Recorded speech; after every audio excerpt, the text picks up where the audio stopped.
here. Chaudhary sir, இது என்னோட முதல் மேடை. Thank you so much for giving me this opportunity. அப்புறம் Vincent Silva sir, thank you so much.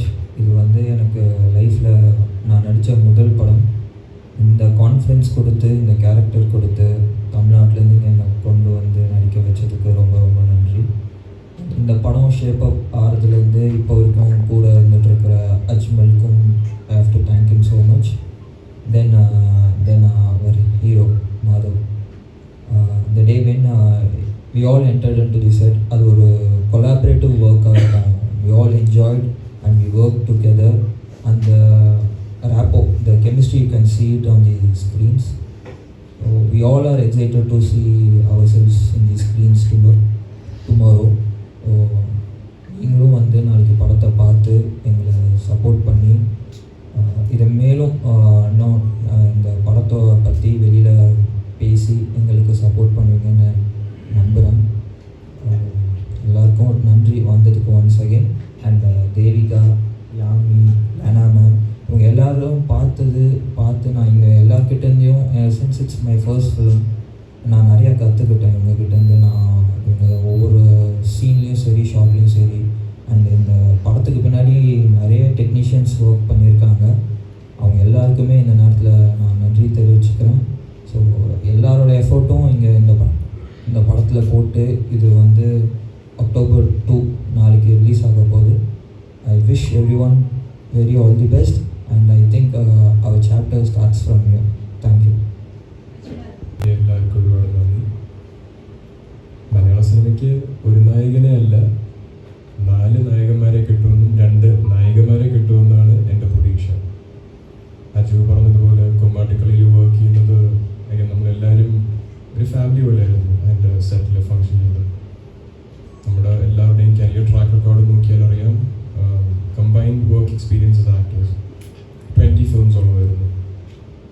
പിന്നെ അതിന് കോംപ്ലിമെൻറ്റ് ചെയ്യാനായിട്ട് ലെന മാം ഉണ്ടായിരുന്നു, മൈൻ ഗോപി സാർ ഉണ്ടായിരുന്നു, അസീസ് നിർമ്മ, ദിനീഷ് ആൽപി. അപ്പോൾ again ഒരു എക്സ്പീരിയൻസ് ഉള്ള ആക്ടേഴ്സിൻ്റെയും ന്യൂ കമേഴ്സിൻ്റെയും ഒരു കോമ്പിനേഷൻ ആയിരുന്നു കുമാട്ടിക്കളി. വിൻസെന്റ് സാറും 25+ ഇയേഴ്സ് തമിഴിൽ വർക്ക് ചെയ്തുള്ള എക്സ്പീരിയൻസ് ആണ് മലയാള സിനിമയിലോട്ട് കൊണ്ടുവരുന്നത്. അപ്പോൾ എന്ത് പ്രതീക്ഷിക്കണം എന്ന് പ്രേക്ഷകരോട് എനിക്ക് പറയാൻ പറ്റത്തില്ല. But at the end of the day ഒരു എക്സ്പെരിമെൻ്റ് ആയിരുന്നു ഫിലിം. സാറിൻ്റെ ഐഡിയോളജി ആ സിനിമയിലോട്ട് ട്രാൻസ്ഫർ ചെയ്തിട്ടുണ്ടെന്നുള്ള പ്രതീക്ഷയുണ്ട്. അത് പ്രേക്ഷകർ തീർച്ചയായിട്ടും 2-ാം തീയതി നാളെ ഇത് ഇറങ്ങുമ്പോഴത്തേക്കും തിയേറ്ററിൽ പോയിട്ട് കണ്ട് അവരുടേതായ അഭിപ്രായം അറിയിക്കണമെന്നുള്ള ഒരു പ്രതീക്ഷയുണ്ട്. ചുവടുവെപ്പ് എന്ന് പറയുന്നത് JSK ആണ്. ഞാൻ ഫസ്റ്റ് വർക്ക് ചെയ്ത ഫിലിം JSK ആണ്. പ്രവീൺ നാരായണൻ ഡയറക്റ്റ് ചെയ്ത് സുരേഷ് ഗോപി അച്ഛൻ ലീഡായിട്ട് ആക്ട് ചെയ്യുന്ന അച്ഛന് അനുപമ പരമേശ്വരൻ. കുമ്മാട്ടിക്കളി ഞാൻ JSKയുടെ ഐ തിങ്ക് ഒരു 50% കംപ്ലീറ്റ് ചെയ്ത് നിൽക്കുന്ന സമയത്താണ് എന്നിലോട്ട് എത്തുന്നത്. JSKയും എനിക്ക് സജിത്തേട്ടൻ വഴിയാണ് പ്രോജക്റ്റ് വന്നത്. സജിത് കൃഷ്ണ ലൈൻ പ്രൊഡ്യൂസറാണ്. കുമ്മാട്ടിക്കളിയിൽ വന്നപ്പോഴത്തേക്കും അഗൈൻ സാറ് എനിക്ക് വേണ്ടി ഡെവലപ്പ് ചെയ്ത ക്യാരക്ടർ ഡെന്നിസിൻ്റെ കുറേ ക്യാരക്ടറിസ്റ്റിക്സും പേഴ്സണാലിറ്റിയും ഒന്ന് ഞാൻ ആദ്യം ഒബ്സർവ് ചെയ്തു സ്ക്രിപ്റ്റിൽ. അതിലെത്രമാത്രം ഒരു ന്യൂ കമ്മിങ് ആക്ടറായ, ഒരു അപ്കമ്മിങ് ആക്ടറായ മാധവ് സുരേഷിന് കുറച്ച് ഈസോട്, ഒരു ഈസിയായ തൊഴിലല്ല. ആക്ടിംഗ് എന്ന് പറയുന്നതിന് ഒരുപാട് ടെക്നിക്കൽ ഡീറ്റെയിൽ ഇൻവോൾവ് ചെയ്യുന്ന ഒരു പ്രൊഫഷനാണ്. അപ്പം അതിലോട്ടുള്ളൊരു ബ്രേക്കിങ്, ഒരു ഐസ് ബ്രേക്കർ ഉള്ളത് എനിക്ക് എന്തുമാത്രം അത് മാധവ് സുരേഷിൻ്റെ ഇൻഡിവിജ്വലിനെ ഈസിയാക്കാം. അത് ഞാൻ ചെയ്യുന്ന ക്യാരക്ടറിന് എത്ര സാമ്യമുണ്ട് എൻ്റെ പേഴ്സണാലിറ്റി ആയിട്ടും എൻ്റെ ക്യാരക്ടറിസ്റ്റിക്സ് ആയിട്ടും. ഇങ്ങനെ ആലോചിച്ചപ്പോഴത്തേക്കും Dennis seem like a good fit. Overall എന്താ സിനിമയുടെ കോൺസെപ്റ്റ് നോക്കിയാലും സിംഗിൾ ലീഡെന്ന് ഞാൻ പറയത്തില്ല. അതിപ്പോൾ സാറും അജുവും അങ്ങനെ പറഞ്ഞാലും എൻ്റെ ഉദ്ദേശത്തിൽ 4 പയ്യന്മാരുടെ കഥയാണ്. അങ്ങനെ ഒരു സിറ്റുവേഷൻ വരുമ്പോഴത്തേക്കും lot of factors matched up. നല്ല ചോയ്സ് ആയിട്ട് തോന്നി. ആൻഡ് നിമിത്തം എന്ന് പറയാൻ ഞാൻ കുമ്മാട്ടിക്കളി സെക്കൻഡ് ഫിലിമായിട്ട് ചെയ്തെങ്കിലും എൻ്റെ ഫസ്റ്റ് റിലീസാണ്. JSK ഡിസംബറിൽ റിലീസ് ചെയ്യാനായിട്ട് പ്ലാൻ ചെയ്യുന്നു. സോ ഹോപ്പ്ഫുള്ളി ദൈവം സഹായിച്ചെല്ലാം നന്നായി വരുമെന്നുള്ളൊരു പ്രതീക്ഷയുണ്ട്. പ്രേക്ഷകർ ഈ സിനിമ സ്വീകരിക്കുമെന്നുള്ള പ്രതീക്ഷയുണ്ട്.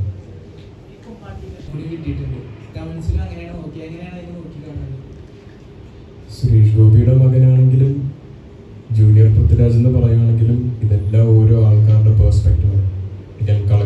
കാണുന്നൊരു പെർസ്പെക്റ്റീവ് എന്ന് പറയുന്നത് പൃഥ്വിരാജായിട്ടുള്ള കമ്പാരിസൺസ് ആണ്. രാജുവേട്ടനെ പറ്റി പറയുകയാണെങ്കിൽ he's a legend of our generation. അങ്ങനെ ഒരു വ്യക്തിയായിട്ട് എന്നെ കമ്പയർ ചെയ്യുകയാണെങ്കിൽ തീർച്ചയായിട്ടും എനിക്ക് അഭിമാനമുള്ളൊരു കാര്യമാണ്. Do I believe I M Prithviraj or I like Prithviraj or that I like Suresh Gopi? No, I am Madhav Suresh. ഞാൻ എൻ്റെ ഐഡൻറ്റിറ്റി ക്രിയേറ്റ് ചെയ്യുകയാണ്.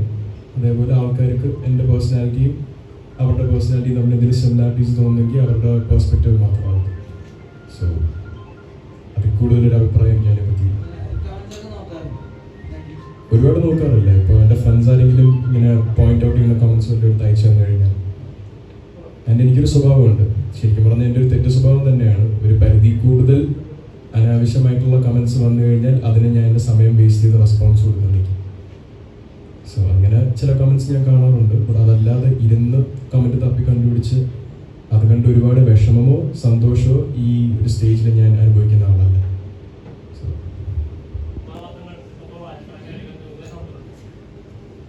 ഏതൊരച്ഛൻ്റെ ഒരു മകന് കൊടുക്കുന്ന ഉപദേശം മാത്രമേ എനിക്ക് അച്ഛൻ തന്നിട്ടുള്ളൂ. സുരേഷ് ഗോപി എന്ന ആക്ടറിൻ്റെ കയ്യിൽ നിന്ന് എനിക്കൊരു അഡ്വൈസും കിട്ടിയിട്ടില്ല. സോ എനിക്ക് എൻ്റെ കരിയറിൻ്റെ കാര്യം ചോദിക്കുകയാണെങ്കിലോ ഈ ആക്ടിംഗ് എന്ന പ്രൊഫഷനെ പറ്റി ചോദിക്കുകയാണെങ്കിലോ ഞാൻ കൂടുതൽ കേട്ടറിഞ്ഞോ കണ്ടറിഞ്ഞോ പഠിച്ചിട്ടുള്ളത് എൻ്റെ ചേട്ടൻ്റെതാണ്. അച്ഛൻ്റെ സൈഡിൽ നിന്ന് അങ്ങനെ ഒരു അഡ്വൈസോ ഒന്നും വന്നിട്ടില്ല. എൻ്റെ ചേട്ടൻ കുറച്ചും കൂടെ ഹാൻഡ്സ് ആണ്. 9+ years ആയിട്ട് മലയാളം സിനിമ ഇൻഡസ്ട്രിയിൽ വർക്ക് ചെയ്യുന്ന ആളാണ് ഗോപു. സോ ഗോപു ഞാനും കുറേ കൂടെ സിനിമയെ പറ്റി സംസാരിക്കാറുണ്ട്. ഫീഡ്ബാക്ക് ഗിവ് ആൻഡ് ടേക്ക് പോലെ. സോ അച്ഛൻ്റെ സൈഡിൽ നിന്ന് അങ്ങനെ ഒരു സ്പെസിഫിക് അഡ്വൈസ് വന്നിട്ടില്ല. അതെ, നമ്മുടെ ഈ സിനിമയിൽ മാധവൻ്റെ പേര് ഡെനിസ് എന്നാണ്. അതുപോലെ നമ്മുടെ സമ്മർ പെപ്ലൈനിൽ സുരേഷ് ഗോപി സാറിൻ്റെ പേരും ഡെനിസ് എന്നാണ്. അപ്പോൾ ഇതൊരു കോയിൻസിഡൻസ് ആയിട്ട് തോന്നുന്നുണ്ട് ഇപ്പോൾ. ആ ചോദ്യം പോകേണ്ടത് ഡയറക്ടർ സാറിനോടാണ്. ഡയറക്ടർ സാർ ஆக்சுவலாக அந்த எனக்கு தெரியாது சுரேஷ் கோபி சாரோட ஃபேமஸ் இந்த டென்னிஸ்ன்ற கேரக்டர். எல்லோரும் சொன்னாங்க, சார் நீங்கள் எப்படி சார் அது பண்ணுங்க, எங்கள் ஃபாதருடைய கேரக்டர் ஒரு மூவியில் ரொம்ப ஃபேமஸ் அப்படின்னு. கோயின்சிடென்ஸ் தான் ஆக்சுவலாக. நான் பிளான் பண்ணி நான் பண்ணேன். டென்னிஸ் நான் ஃபிக்ஸ் பண்ணிட்டுருக்கேன். அப்படி தான் கோயின்சிடென்ஸ் தான். தேங்க்யூ. അതുപോലെ ഗോകുൽ നല്ല സപ്പോർട്ടീവാണെന്ന് പറഞ്ഞല്ലോ. ഇപ്പോൾ വീട്ടിലെ അമ്മയും അച്ഛനും ഈ പറഞ്ഞ ഗോകുൽ പറഞ്ഞു തരുമോ ഗോകുൽ എങ്ങനെയാണ് ആക്ട് ചെയ്യുന്നത്? അച്ഛൻ ആക്ടർ എന്ന് പറയുന്ന സുരേഷ് ഗോപി എന്ന് പറയുന്ന ആക്ടർ അത്ര സപ്പോർട്ട് അത്ര അഡ്വൈസ് ഒന്നും തന്നിട്ടില്ല എന്ന് പറയുന്നു. പക്ഷെ സ്റ്റിൽ ഗോകുൽ തരുന്നുണ്ടെന്ന് പറഞ്ഞു. എങ്ങനെയാണ് തരുന്നത് അഡ്വൈസസ്? എന്ത് രീതിയിലാണ്? ഒരു ആക്ടിങ് എന്നൊരു പ്രൊഫഷനിലോട്ട് പോകുമ്പോഴത്തേക്ക് ഞാൻ നേരത്തെ പറഞ്ഞായിരുന്നു, ഒരുപാട് ടെക്നിക്കാലിറ്റി ഉള്ള ഒരു തൊഴിലാണിത്. പുറത്തുനിന്ന് കാണുമ്പോൾ ബിഹേവിയർ ആണെങ്കിലും ആ ബിഹേവിയറിലോട്ട് നമ്മളെ തന്നെ ചാനൽ ചെയ്യാൻ ഒരുപാട് ടെക്നിക്കൽ ആസ്പെക്ട്സ് ഉള്ള ഒരു തൊഴിലാണ് ആക്ടിങ് എന്ന് പറയുന്നത്. അത് എൻ്റെ ചേട്ടൻ ഈ ഒരു ജനറേഷൻ്റെ റിക്വയർമെൻ്റ് അനുസരിച്ച് അതിലൂടെ സഞ്ചരിക്കുന്ന ഒരാളാണ്. അപ്പോൾ കുറച്ചുകൂടി ഒരു റിയൽ ടൈം അഡ്വൈസ് എന്ന് പറയുന്നില്ല, എനിക്ക് കുറച്ചുകൂടെ ആപ്ലിക്കബിൾ ആയ അഡ്വൈസ് എൻ്റെ ചേട്ടന് തരാൻ പറ്റുന്നുണ്ട്. അച്ഛന് ചിലപ്പോൾ അഡ്വൈസ് തരണമെന്ന് ആഗ്രഹം ഉണ്ടായിരിക്കും. പക്ഷെ സുരേഷ് ഗോപി എന്ന സൂപ്പർ സ്റ്റാർ ജനിച്ചത് വേറൊരു കാലഘട്ടത്തിലാണ്. വേറൊരു കാലഘട്ടത്തിലെ മലയാളം സിനിമയിലൂടെയും സൗത്ത് ഇന്ത്യൻ സിനിമയിലൂടെയും ജനിച്ചൊരു സൂപ്പർ സ്റ്റാറാണ്. So I don't think again സിനിമയുടെ റിക്വയർമെൻറ്റ്സും ആക്ടേഴ്സിൻ്റെ റിക്വയർമെൻറ്റ്സും വളരെ ഫാസ്റ്റ് പേസിൽ ചേഞ്ച് ചെയ്യുന്ന ഒരു മേഖലയാണ്. സോ ചേട്ടൻ്റെ അഡ്വൈസ് വരുന്നുണ്ട്. ബട്ട് അഗൈൻ ഓരോ ആക്ടറിനും അവരുടേതായ ഒരു യുണീക്ക് നേച്ചറാണ്. അപ്പോൾ എൻ്റെ യുണീക്നെസ്സിന് ഇൻ്റർഫിയർ ചെയ്യുന്ന രീതിയിലോ അല്ലെങ്കിൽ ഗോകുൽ സുരേഷിൻ്റെ യുണീക്നെസ് എന്നിലോട്ട് ട്രാൻസ്ഫർ ചെയ്യുന്ന പോലത്തെ ഉള്ള അഡ്വൈസ് അല്ല. ഒരു ആക്ടർ എങ്ങനെ അതിൻ്റെ ടെക്നിക്കൽ ആസ്പെക്റ്റിൽ ബെസ്റ്റ് പ്രിപ്പയർ ചെയ്യണം, he knows more than me. So I take with both hands. അതേപോലെ ഞാൻ ഫസ്റ്റ് സിനിമ JSK ചെയ്യാനായിട്ട് പോയ സമയത്ത് ഞാൻ ഐഡലൈസ് ചെയ്യുന്ന ഒരു സെറ്റ് ആക്ടേഴ്സ്, ഡയറക്ടേഴ്സ്, ടെക്നീഷ്യൻസ്, ഇവരെ ഞാൻ അനുഗ്രഹം വാങ്ങാനായിട്ട് ഞാൻ കോൺടാക്ട് ചെയ്തിട്ടുണ്ടായിരുന്നു. ഇതിൽ എനിക്ക് ഏറ്റവും ഒരു സന്തോഷം തോന്നിയൊരു മൊമെൻ്റ് എന്ന് പറയുന്നത് രാജുവേട്ടൻ. He told me that if I need any help, എനിക്ക് എന്തെങ്കിലും ഹെൽപ്പ് ആക്ടിങ്ങിൻ്റെ കാര്യത്തിൽ ഒരു അഡ്വൈസ് പോലെ വേണമെങ്കിലോ don't hesitate to reach out. അദ്ദേഹത്തിനെ കോൺടാക്ട് ചെയ്യാനുള്ള ഒരു ലൈസൻസ് എനിക്ക് അവിടെ തന്നിട്ടുണ്ട്. സോ അതും ഞാൻ ഇടയ്ക്ക് അങ്ങനെ സ്പെസിഫിക് ആയിട്ട് യൂസ് ചെയ്തിട്ടില്ല. പക്ഷേ എനിക്ക് സിനിമയുടെ കാര്യത്തിൽ എന്തെങ്കിലും ഫീഡ്ബാക്ക് വേണമെങ്കിൽ ഒരു 2-3 തവണ ഞാൻ രാജുവേട്ടനെ കോൺടാക്ട് ചെയ്തിട്ടുണ്ട്. സോ രാജുവേട്ടനെ എനിക്ക് അതിലൂടെ പിടിച്ചതാണ്. ഈ ഒരു ഡയലോഗ് കുമ്മാട്ടിക്കളിയിലോട്ട് വരുന്നത് അഗൈൻ ഒരു സൂപ്പർ സ്റ്റാർ അല്ലെങ്കിൽ ഒരു ജനറേഷൻ ബിഫോർ യു ഒരു ആക്ടറായിട്ടുള്ള സമയത്ത് അവർ ചെയ്തൊരു ലൈൻ ഓഫ് വർക്ക് ഒരുപാട് റെക്കഗ്നൈസ്ഡ് ആണെങ്കിൽ അത് ആ സെക്കൻഡ് ജനറേഷനോ തേർഡ് ജനറേഷനോ റിപ്പീറ്റ് ചെയ്ത് കാണുന്നത് എന്നും പ്രേക്ഷകർക്ക് ഒരു ഹാപ്പി മൊമെന്റോ അല്ലെങ്കിൽ ഒരു സെൻസ് ഓഫ് എക്സൈറ്റ്മെന്റോ കൊടുക്കുന്ന ഒരു സാധനമാണ്. കുമ്മാട്ടിക്കളിയുടെ സ്ക്രിപ്റ്റിൽ ഇങ്ങനെ ഒരു സാധനം ഇല്ലായിരുന്നു. പക്ഷെ ഞാൻ സിനിമ കണ്ടിട്ടുള്ള ഒരാളാണ്. ആ ഡയലോഗ് അത്യാവശ്യം ഫേമസ് ആയ ഡയലോഗുമാണ്. ആൻഡ് അസീസിക്ക ആണ് അവിടെ ചോദിക്കുന്നത് ട്രെയിലറിൽ വന്നിട്ടുള്ള ആ ചോദ്യം ചോദിച്ചതിന് റൊമാൻസ് അല്ല എന്ന് പറഞ്ഞു കഴിയുമ്പോൾ പിന്നെ എന്നൊരു ചോദ്യം വന്നാൽ അപ്പം ആപ്റ്റായിട്ട് തോന്നി എനിക്ക് അവിടെ അതുക്കും മേലെ എന്ന് പറയാനായിട്ടുള്ളത് ആപ്റ്റായിട്ട് തോന്നി. തമിഴ് ഒരുപാട് ഇതിൻ്റെ ക്യാരക്ടർ പറയുകയാണെങ്കിൽ തമിഴിന് ഒരു പ്രാധാന്യം കൊടുത്തിട്ടുള്ള മലയാളം സിനിമ തന്നെയാണ് കുമ്മാട്ടിക്കളി. സോ അതുക്കും മേലെ എന്നുള്ളൊരു തമിഴ് ഡയലോഗും എനിക്ക് ഈ സുരേഷ് ഗോപി റിസംബ്ലൻസും അതിന് വരും. And also more than anything it make sense. ആ ഒരു സീനിന് ഒരുപാട് സെൻസ് ഉണ്ടാക്കിയില്ലായിരുന്നെങ്കിൽ ഇത്ര ഒരു കണക്റ്റ് ആ ഡയലോഗിന് വരത്തില്ല പറഞ്ഞത്. സോ ഐ ഗസ് സ്ക്രിപ്റ്റിലില്ലാത്തായിരുന്നു, കയ്യിൽ നിന്ന് വന്നതാണ്. ചെയ്തപ്പോൾ സാറിന് അത് ഇഷ്ടപ്പെട്ടു. സോ അത് സിനിമയിലോട്ട് വന്നു. പിന്നെ നെഗറ്റീവ് ഷെയ്ഡിൽ ഒരേ ഒരു തവണ കരിയറിൽ കണ്ടിട്ടുള്ളത് സാർ ഡയറക്റ്റ് ചെയ്തതാണ്. ആൻഡ് പുതിയൊരു വിജയനെ സമ്മാനിക്കുക, ഞാൻ നേരത്തെ പറഞ്ഞു പോലെ പുതിയ പൃഥ്വിരാജിനെ സമ്മാനിക്കുക, പുതിയ സുരേഷ് ഗോപിയെ സമ്മാനിക്കുക. ഞാൻ മാധവ് സുരേഷാണ്, ഞാൻ മാധവ് സുരേഷായിട്ട് വളർന്നോട്ടെ. ബാക്കി വഴി വെച്ച് നമുക്ക് കണ്ടറിയാം. ഈ ഒരു സബ്ജക്ട് പറയുമ്പോൾ പേടിയുണ്ടായിരുന്നു. കാരണം വിജയ് സാറിനെ പോലത്തെ ആൾക്കാരെ വെച്ച് പടം ചെയ്തുകൊണ്ട് ഈ ഡയറക്ടറായിട്ട് വരുമ്പോൾ ഒരു ഹിറ്റ് സമ്മാനിക്കുന്നത് നമ്മുടെ ഉള്ളിലൊരു പേടി ഉണ്ടായിരുന്നു. ഒരു ഡയറക്ടറും ഒരു ആക്ടറും ഒരു സിനിമയിൽ വർക്ക് ചെയ്യുന്ന ഒരു ടെക്നീഷ്യനും ഒരു ഹിറ്റ് സമ്മാനിക്കണം എന്നല്ലാതെ ഒരു ചിന്താഗതി വെച്ച് പൊട്ടപ്പടം ചെയ്യണം എന്ന് പറഞ്ഞൊരു ചിന്താഗതി വെച്ച് ആരും ഒരു സിനിമ തുടങ്ങാറില്ല. അതേപോലെ തന്നെ ഒരു ഹിറ്റ് സമ്മാനിക്കണമെന്ന് വിചാരിച്ച് തന്നെയാണ് കുമ്മാട്ടിക്കളിയും ഞാൻ വർക്ക് ചെയ്ത JSK ആണെങ്കിലും നമ്മളെല്ലാവരും വർക്ക് ചെയ്യുന്നത്. സോ ഞാൻ നേരത്തെ പറഞ്ഞതുപോലെ ഇത് ഹിറ്റാവോ ആൾക്കാർ കാണുമോ ഇതെല്ലാം തീരുമാനിക്കേണ്ടത് പ്രേക്ഷകർ തന്നെയാണ്.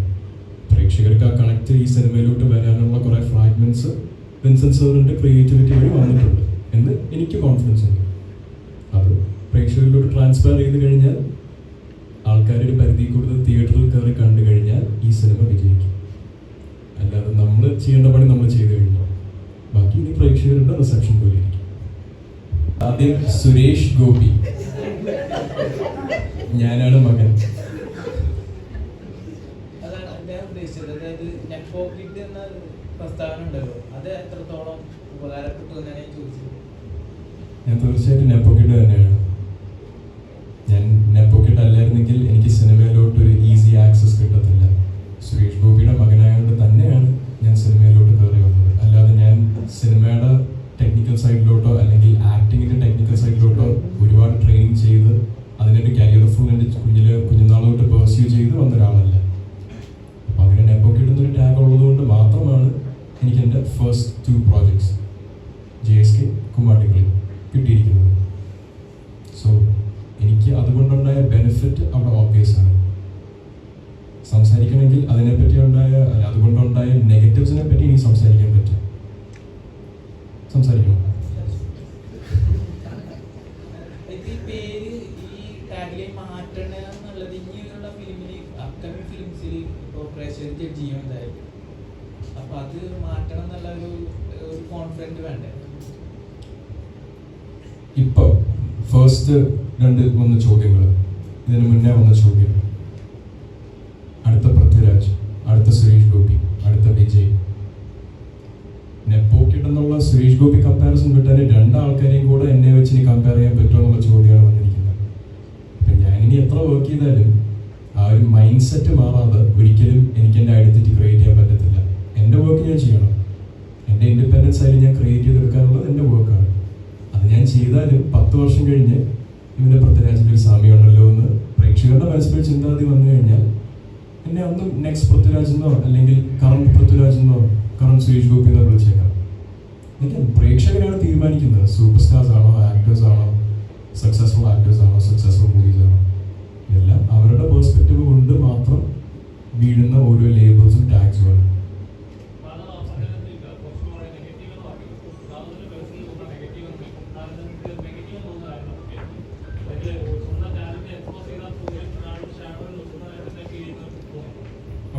സെൻസിലല്ലായിരുന്നു പറഞ്ഞത്. അത് it's more to my personal life. എൻ്റെ മാത്രമല്ല എൻ്റെ സിബ്ലിങ്സിന് വേണ്ടി എനിക്കവിടെ സംസാരിക്കാൻ പറ്റും. ഏതൊരു കുഞ്ഞിനോടും അവരുടെ പാരൻസിനെ പറ്റി വൾഗറായ രീതിയിൽ ഓൺലൈൻ കോണ്ടന്റ് കാണുമ്പോഴോ ആൾക്കാർ സംസാരിക്കുമ്പോഴോ അത് കേട്ടിരിക്കുന്ന സുഖമായിട്ട് തോന്നുന്നത്.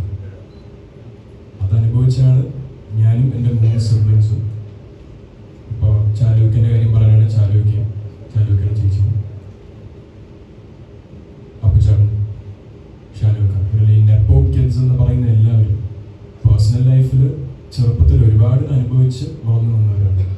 അതുകൊണ്ട് അവരുടെ കരിയറിൻ്റെ ആസ്പെക്റ്റിലോട്ട് വരുമ്പോഴത്തേക്കും ഇതൊരു ബെനിഫിറ്റ് ആയിട്ട് കിട്ടുന്നെങ്കിൽ ആരും വിചാരിക്കരുത് അവർ അനുഭവിച്ചു വന്ന നെഗറ്റീവ്സിനെ ഔട്ട്വേ ചെയ്താണ് ഈ പോസിറ്റീവ് വരുന്നത്. പിന്നെ അതേപോലെ നെപ്പോ കിഡ് എന്നുള്ളൊരു ടാഗ് വെച്ച് ഒരു സിനിമ കിട്ടും, 2 സിനിമ കിട്ടും. എൻ്റെ കേസിൽ തന്നത് ഞാൻ ഇനിയും മലയാള സിനിമയോ ഏതൊരു സിനിമയോ ചെയ്യണമെങ്കിൽ പ്രേക്ഷകർ സ്വീകരിക്കാതെയോ ജനറലി ഒരു സിനിമ ക്രൗഡ് അക്സെപ്റ്റ് ചെയ്യാതെയോ എനിക്ക് നിന്ന് സസ്റ്റെയിൻ ചെയ്ത് പെർഫോം ചെയ്യാൻ പറ്റത്തില്ല. ഒരു ആക്ടറിൻ്റെ കരിയർ ഉണ്ടാകുന്നത് പ്രേക്ഷകരുടെ സ്വീകരണം കൊണ്ട് മാത്രമാണ്. ഒരു നെപ്പോക്കി ടൈറ്റിൽ കൊണ്ടും മലയാള സിനിമയിൽ തീർച്ചയായിട്ടും ആരും ഇതുവരെ ടൈറ്റിൽ കൊണ്ട് മാത്രം പിടിച്ചു നോക്കില്ല. So I guess that answers your question. So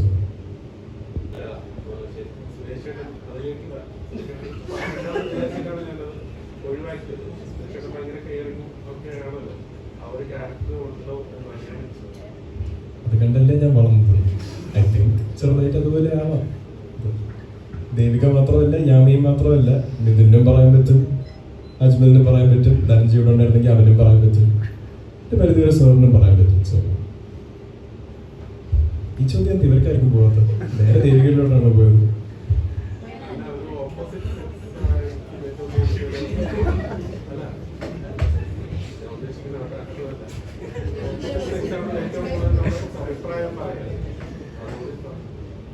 നമ്മൾ ഈ ഓപ്പോസിറ്റ് ജെൻഡറിനെ മാത്രമാണോ കെയർ ചെയ്യേണ്ടത്? സ്വന്തം ജെൻഡറിനും കെയർ കൊടുക്കാറുണ്ട്. അത് ഓരോരുത്തരുടെയും ചിന്താഗതി പോലെയല്ല ചേട്ടാ. എനിക്ക് ഇവർ രണ്ടുപേരുടെ കാര്യം പറയാം. രണ്ടുപേരും എൻ്റെ ഫ്രണ്ട്സാണ്. എൻ്റെ കെയറും കൺസേണും ഒരേ ലെവലിലായിരിക്കും രണ്ടുപേരുടെ കാര്യത്തിൽ പോകുന്നത്. അങ്ങനെ ഇവിടുത്തെ നല്ല ആൾക്കാർ പൊതുവെ ചിന്തിച്ച് തുടങ്ങിക്കഴിഞ്ഞാൽ കൊള്ളായിരുന്നു. ജനറലി ആണെങ്കിലും എല്ലാവരും ഫസ്റ്റ് ഇട്ടെ മിഥുനോടാണ്.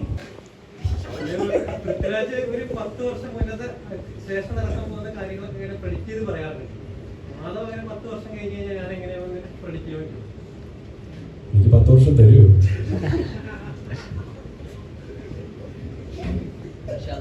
10 വർഷം തന്നാൽ ഈ സിനിമയെ സസ്റ്റെയിൻ ചെയ്യണം എന്നുള്ള ആഗ്രഹം കൊണ്ട് മാത്രമാണ് ഞാൻ ഈ ഇൻഡസ്ട്രിയിലൂടെ കയറി വന്നത്.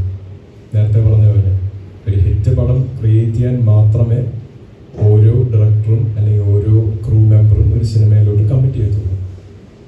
സോ അതേപോലെ തന്നെ ഒരു സൂപ്പർ സ്റ്റാർ എന്ന് പറയുന്നില്ല, ഒരു പ്രോമിനൻറ്റ് ആക്ടർ ആവണം എന്നുള്ള ആഗ്രഹം കൊണ്ട് മാത്രമാണ് ഈ ഇൻഡസ്ട്രിയിലോട്ട് ഞാൻ കയറിയിരിക്കുന്നത്.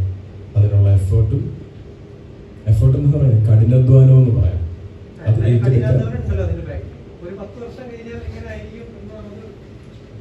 പ്രേക്ഷകരുടെ സ്വീകരണം പോലെ ഇരിക്കും, ചേട്ടൻ്റെയും സ്വീകരണം പോലെ ഇരിക്കും.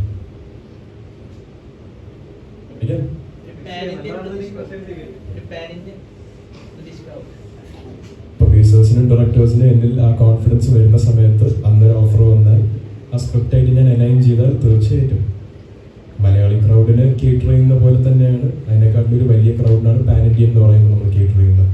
റെസ്പോൺസിബിലിറ്റി കൂടും, ഫൈനാൻസസ് കൂടും, സ്ക്രിപ്റ്റിൻ്റെ ക്യാൻവസ്, പ്രോജക്റ്റിൻ്റെ ക്യാൻവസ് കുറച്ചുകൂടെ വലുതാണ്. അത് ഹാൻഡിൽ ചെയ്യാനുള്ള അത്രയും റെസ്പോൺസിബിലിറ്റി അല്ലെങ്കിൽ അതിനുള്ള സ്കിൽ സെറ്റ് ഉണ്ടെന്ന് പ്രൊഡ്യൂസേഴ്സിനും ഡയറക്ടേഴ്സിനും തോന്നിക്കഴിഞ്ഞാൽ ഏതെങ്കിലും ഒരു ദിവസം എന്നെ അതിലോട്ട് കാസ്റ്റ് ചെയ്തേക്കാം. ഇങ്ങനെ ആ സ്ക്രിപ്റ്റ് എനിക്ക് വർക്ക് ആവുകയാണെങ്കിൽ ഞാനത് അക്സെപ്റ്റ് ചെയ്ത് അതിൽ വർക്ക് ചെയ്യും. ഫ്യൂച്ചറിനെ പറ്റി ഒരുപാട് സംസാരിക്കാനോ പാസ്റ്റിനെ പറ്റി ഒരുപാട് ആലോചിക്കുന്ന ഒരാളുമല്ല ഞാൻ. So living every day as it is, will see.